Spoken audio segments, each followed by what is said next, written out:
Hello दोस्तों, क्या हाल चाल है आप सभी लोग के। होप सभी लोग अच्छे और स्वस्थ होंगे।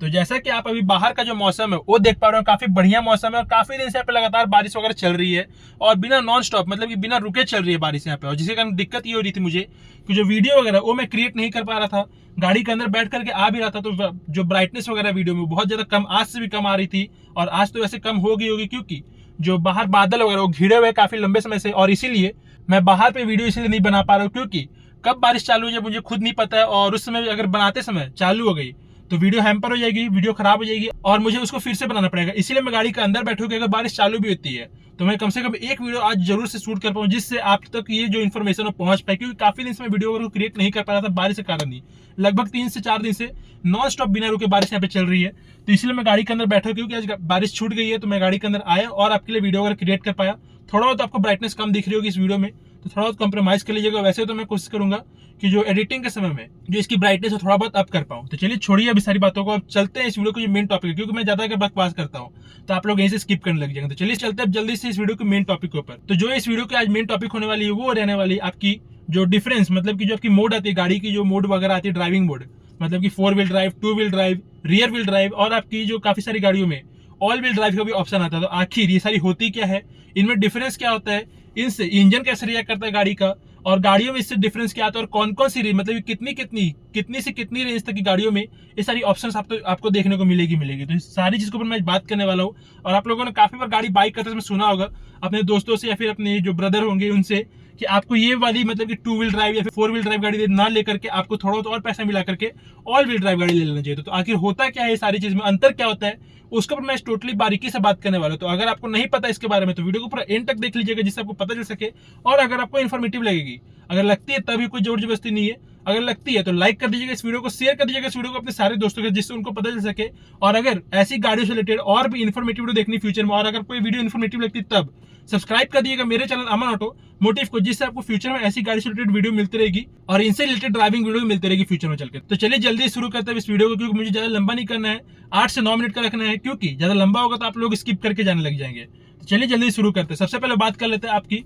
2 व्हील ड्राइव या फिर फ्रंट व्हील ड्राइव से, आखिर ये होती कैसे है या फिर होती क्या है। तो इनमें सबसे जो मेजर या फिर इंपॉर्टेंट रोल पे रहता है वो गाड़ी की जो अगले चक्कर रहता है। जैसे कि आपको फ्रंट व्हील ड्राइव सुनने में मिला होगा, तो गाड़ी की जो अगला चक्का रहता है उनका मेन रोल या फिर उनका मेन पर्पस रहता है गाड़ी को आगे बढ़ाने में, गाड़ी को चलाने में। और जो गाड़ी की जो इंजन रहती है वो अपने सारे एनर्जी जितना ही पावर रहता है वो गाड़ी के केवल फ्रंट, मतलब कि गाड़ी के जो फ्रंट की हिस्सा रहता है फिर फ्रंट की जो टायर रहती है उसके ऊपर पूरा पावर देते हैं, जिसके कारण जो अगले टायर है उनका पूरा प्रेशर बनता है, उनका पूरा पावर रहता है और गाड़ी को वही आगे पुशअप करते हैं और गाड़ी को आगे बढ़ाते हैं, या फिर गाड़ी उनके ऊपर डिपेंडेंट रहती है आगे बढ़ने के लिए फिर चलने के लिए। तो जो 2 व्हील ड्राइव गाड़ी रहेगी फिर फ्रंट व्हील ड्राइव जो गाड़ी रहती है उनमें मेजरली ज्यादातर गाड़ियों में आपको फ्रंट व्हील मतलब कि जो फ्रंट के टायर है उनमें एनर्जी देखने को मिलेगा और वही सबसे ज्यादा स्पिन करेगी, फिर वही स्पिन करेगी तब गाड़ी आगे बढ़ेगी। तो 2 व्हील ड्राइव यही होती है। आप किस किस रेंज में फिर कितनी कितनी की रेंज में 2 व्हील ड्राइव गाड़ियां आती है, तो आप मान लीजिए कि आपकी जो शुरुआती होती है मतलब कि 1, 1.5, 2 ऐसे लाख से जो गाड़ी स्टार्टिंग होती है वहां से लेकर के आपकी 20 लाख तक मैक्सिमम, मतलब कि आपकी फ्यूड, अल्टो,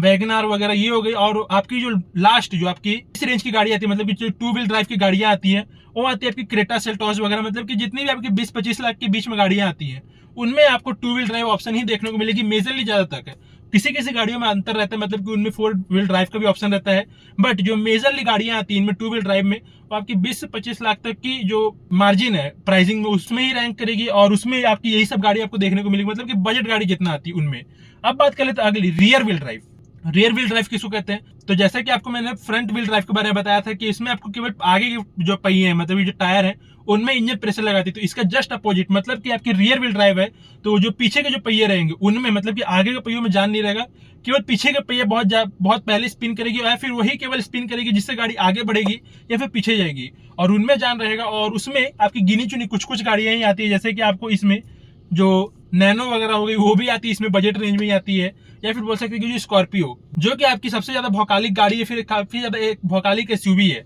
वो आपकी रियर व्हील ड्राइव में आती है। और उसमें जो इंजन रहता है वो पूरा पावर अपना मतलब कि जो पूरा पावर रहता है जो ट्रांसमिशन वगैरह पावर अपना लगाता है वो केवल जो पिछले पहिए रहते हैं उनमें लगाते हैं, जिससे क्या होता है गाड़ी वहां से स्पिन करते हैं। और उसमें फायदा आपका ये होता है कि अगर गाड़ी कहीं अटकता है, मतलब कि मान लीजिए गाड़ी कहीं स्लज वगैरह में अटक रहा है फिर कीचड़ कादों में अटक रहा है, तो फायदा आपको ये हो जाता है कि गाड़ी की जो रियर टायर वो घूम रही है तो आपको प्रेशर मतलब कि पुशअप आगे की तरफ मिलेगी। बट जो आपकी फ्रंट व्हील ड्राइव रहती है उनमें ये दिक्कत हो जाता है, आगे की टायर घूम रही है, पीछे की टायर स्टिल खड़ी रहती है। होता ही है कि गाड़ी के आगे की टायर स्पिन करते रहती है, बट जो पीछे की टायर स्पिन नहीं करेगी तो होता ये दिक्कत है कि गाड़ी वहाँ पे काफी ज्यादा वहाँ पे अपना मेहनत लगाते हैं और काफी दिक्कत है, फिर काफी मुश्किलों से निकलते हैं, कभी कभी तो निकल भी नहीं पाती। बट रियर व्हील ड्राइव में जस्ट इसका अपोजिट होता है, गाड़ी पीछे से प्रेशर मार रही है तो आप धीरे धीरे बहुत रेयर मतलब बहुत परिश्रम के बाद बहुत मेहनत के बाद निकलेगी, बट दोस्तों वो निकल जाती जाती है। तो ये आ गई आपकी difference between rear and front wheel drive में। मतलब कि आपकी जो आगे की जो टायर घूमती है फिर जो पीछे की टायर मतलब कि जिनमें पावर आती है उनमें क्या आता है, मतलब कि रियर और फ्रंट व्हील ड्राइव हो गई। बात कर लेते हैं अब इसके बाद फोर व्हील ड्राइव। तो फोर व्हील ड्राइव होती है ये है कि आपको सबसे पहले तो उसमें एक नॉब या फिर स्विच वगैरह मिलती है, या फिर आपकी गाड़ी के ऊपर में जैसे कि थार वगैरह में देखने को मिलती होगी आपको। और उनमें आपको अंतर ये मिलता है कि आपको उसमें मोड मिलते हैं, मतलब कि आप नॉर्मल अगर सिटी वगैरह में चल रहे हैं फिर नॉर्मल रोड पे चल रहे हैं तो जो फोर व्हील ड्राइव वाली गाड़ियां रहती है उनमें वो करती क्या है कि माइलेज वगैरह को बढ़ाने के लिए आपकी केवल फ्रंट व्हील ड्राइव को यूज करेंगे। मतलब कि आपकी जो रियर की जो टायर रहती है उसमें पावर नहीं देते हैं, या फिर उसमें अगर पावर इंजन के थ्रू ट्रांसमिट नहीं कराना है तो उसमें आपको नॉब मिलेगा ऐसे गियर की तरह, या फिर जो फॉर्च्यूनर वगैरह में आपको एक स्विच वगैरह मिलती है, जस्ट उसको आपको ऑफ कर देना जिससे, या फिर बोल सकते हैं कि उसको बंद करके आप केवल फ्रंट व्हील ड्राइव गाड़ी चला सकते हो। और अगर आप ऑफ रोडिंग के दीवाने ऑफ रोडिंग वगैरह करते हैं और वहां पर अगर गाड़ी फंस जाती है तो वहां पे एज अ ऑप्शन मतलब कि एज अ ऑप्शन आप अपनी गाड़ी की जो रियर व्हील में उसमें पावर ट्रांसमिट कर सकते हैं। मतलब कि वो जो गाड़ी रहेगी उसमें आपको हर एक समय पिछले टायर पे प्रेशर नहीं बनेगा, फिर पिछले टायर पे जो इंजन अपनी पावर नहीं क्रिएट करेगी, वो केवल आगे वाले टायर पे। बट वहां पे एक ऑप्शन रहता है कि आप क्या कर सकते हैं कि वहां पे चेंज कर सकते हैं, मतलब कि उसकी जो ट्रांसमिशन की जो इंजन की पावर उसको डिस्ट्रीब्यूट कर सकते हैं चारों टायर अपनी ऑप्शन के थ्रू। बट जो आपकी फ्रंट व्हील या फिर रियर व्हील ड्राइव कोई गाड़ी आ रही है तो उसमें इंजन के पास बस एक ही ऑप्शन बच जाता है कि वो केवल आगे वाली गाड़ी के टायर में पावर ट्रांसमिट कर दे, फिर केवल पीछे वाली गाड़ी की जो टायर है उसमें ट्रांसमिट कर दे। बट जो फोर व्हील ड्राइव गाड़ियां आती है उनमें आपको ऑप्शन देखने को मिलेगा, और वहां पे आपको फायदा ही हो जाएगा कि आप अपनी गाड़ी को माइलेज बढ़ाने के लिए सिटी में ड्राइव करें, नॉर्मल रोड पे गाड़ी ड्राइव करें तो फायदा ही आपको ये हो जाता है कि अगर आपकी गाड़ी कोई स्लज वगैरह कोई कीचड़ वगैरह फंस गई तो वहां पे आप मोड चेंज करके वहां से गाड़ी को निकाल करके फिर से आप उसको टू व्हील ड्राइव में कन्वर्ट कर दे, जिससे आपकी माइलेज भी बढ़ जाएगी और वहां पर आपकी गाड़ी फंसे भी नहीं कीचड़ कादों में, और आपका एक रोल्ला या फिर भौकाल जमा भी रहेगी, गाड़ी निकल गई कोई फंसी नहीं। क्योंकि गाड़ी फंस जाती है तो काफी ज्यादा बेकार लगता है, काफी सारे लोग आ जाते हैं वहां फिर धक्का मार करके गाड़ी को आगे बढ़ाते हैं। तो उस समय आपको कोई दिक्कत नहीं होगा, केवल आपको एक स्विच लगाना है, फिर स्विच मतलब कि आपको नॉब वगैरह दी रहती है जैसे कि थार वगैरह में दी रहती है, आपको बस उसको 4 लो हाई वगैरह करना है। इसमें भी मोड्स आती है 4 लो या फिर 4 हाई ऐसा करके मोड वगैरह आती है, बस आपको उसमें स्विच करना है जिससे आपकी गाड़ी की जो रियर की जो टायर है उसमें भी इंजन जो अपनी पावर है वो ट्रांसमिट करने लगे, फिर बोल सकते हैं कि उसमें भी डिस्ट्रीब्यूट करने लगेगी, जिससे आपकी गाड़ी की जो पावर है चारों टायर्स में आ जाएगी और गाड़ी काफी आराम से बाहर निकल जाएगी। तो ये मैंने आपके 3 की बात कर ली। अब इसमें इस जो रेंज है आपकी 4 व्हील ड्राइव में उसमें कौन कौन सी गाड़ियां आती है, उनमें आपकी स्कॉर्पियो एन आ गई, उनमें आपकी XUV 700 आ जाती है, उनमें ही आपकी थार वगैरह आ जाती है, फॉर्च्यूनर आ जाती है, और आपकी जितनी भी मतलब कि आपकी 30 से 50 लाख के बीच में जो गाड़ियां आती है उनमें से काफी सारी गाड़ियां आती है, मतलब कि आपकी जीप की कंपास वगैरह भी आती है। नाम लेके तो नहीं बताऊंगा, बट जो रेंज होती है वही 20 मतलब कि 25 से 50 लाख के आसपास की जो गाड़ियां रहती है उनमें आती है ये। अब बात कर ले आपकी ऑल व्हील ड्राइव, मतलब कि वो ऐसी मोड है जो कि काफी बेहतरीन है, काफी बेस्ट है, उसमें वो कोई मोड वगैरह नहीं मिलेगी। मतलब कि वो आपकी परमानेंट जो इंजन है, आपकी चारों गाड़ी की जो टायर है, चारों टायर जो लगी हुई है गाड़ी में जिसके कारण गाड़ी आगे बढ़ रही है, वो चारों टायर पावर डिस्ट्रीब्यूट करती है। स्पिन चारों टायर एक ही साथ होगी, ऐसा नहीं है कि आगे वाला टायर में ज्यादा पावर है फिर पिछले टायर में ज्यादा पावर हो, ऐसा बिल्कुल नहीं होता है। आपकी इक्वल पावर आपकी जो गाड़ी की जो इंजन वो ट्रांसमिट या फिर बोल सकते हैं कि आपकी डिस्ट्रीब्यूट करती है इंजन अपनी ओर से, जिससे होता ही है कि ऑल टाइम गाड़ी की जो चारों टायर है वो घूमते रहती है एक ही साथ, और आपकी गाड़ी कभी भी नहीं फंसेगी, उसमें कोई मोड वगैरह भी नहीं आता है। केवल आप पंजा दबाइए गाड़ी से सूस ऐसे निकल जाएगी। बट वहां पे उसमें डिसएडवांटेज ये हो जाती है कि जितनी भी आपकी ऑल व्हील ड्राइव वाली गाड़ियां रहती हैं उसमें आपको माइलेज कम तो देखने को मिलेगा ही, और साथ में मिलना भी चाहिए, क्योंकि आपकी जो इंजन रहेगी उसमें अगर चारों टायर को एक ही बार में स्पिन कराना तो बड़ा इंजन भी रहेगा तो उसमें आपको जो माइलेज है वो कम मिलेगी, बट इंजन काफी बड़ा मिल जाएगा और आपको कोई भी दिक्कत वगैरह नहीं होगी। कहीं पे भी गाड़ी कुदा दीजिए, कहीं पे भी ऑफ रोडिंग कर लीजिए, उससे कोई आपको दिक्कत देखने को नहीं मिलेगी। और इसमें रेंज जो गाड़ी की आती है सबसे पहले तो इंडेवर हो गई आपकी, उसमें और भी जो हाई क्लास की गाड़ियां रहती है, मतलब कि आपकी 50 लाख या फिर बोल सकते हैं कि 60-70 लाख के बाद जितनी भी गाड़ियां आती है आपको उसमें ऑल व्हील ड्राइव का ही आपको ऑप्शन देखने को मिलेगा, उसमें आपको कोई भी दिक्कत नहीं होगा। और उसमें मेजरली जो गाड़ियां आपको देखने को मिलेगी वो आपको मैनुअल ट्रांसमिशन ना होकर के ऑटोमेटिक ट्रांसमिशन वाली ही देखने को मिलती है। तो ये सारी होती है अंतर, और ये सारी गाड़ियां रहती है। और इसमें सबसे बेस्ट आपको कौन सा है, अगर आपको पता है तो आपको कौन सा सबसे बेस्ट लगता है, front wheel drive, rear wheel drive, all wheel drive, या फिर बोल सकते हैं कि 4 व्हील ड्राइव, इसमें से आपका फेवरेट है कौन सा, फिर आपको कौन सा जो ट्रांसमिशन की गाड़ी, फिर कौन सी मोड की गाड़ी आप पसंद है गाड़ी ड्राइव करने में, और ज्यादा पावरफुल कौन सा लगता है, आप मुझे जरूर से कमेंट बॉक्स में जरूर से बताइएगा। और अगर कोई कमेंट होगी या फिर कोई क्वेरीज होगी, आपके मन में डाउट वगैरह होगी इस वीडियो से रिलेटेड, या फिर कोई ऐसा चीज जो मुझसे छूट गया होगा, तो आप बेझिझक जाकर कमेंट कीजिएगा जिससे मुझे पता चल सके। और अगर आपको कोई कमेंट वगैरह होगी तो मैं उसका सोल्यूशन वगैरह दे सकूं उस कमेंट बॉक्स में जाकर के, फिर किसी अगले वीडियो को थ्रू, तो जरूर से सारा काम करते रहिएगा। और चलिए मैं एक बार फिर से रिकैप कर दे रहा हूं कि आखिर मैंने क्या क्या बात की है। तो सबसे पहले बात कर ले फ्रंट व्हील ड्राइव की। इसमें होता ही है गाड़ी केवल अगली पहिया घूमेगी, और उसमें मतलब कि जो इंजन रहेगी वो पूरी अपनी पावर केवल अगली पहियों में देगी, और उसी से गाड़ी आगे बढ़ेगी, और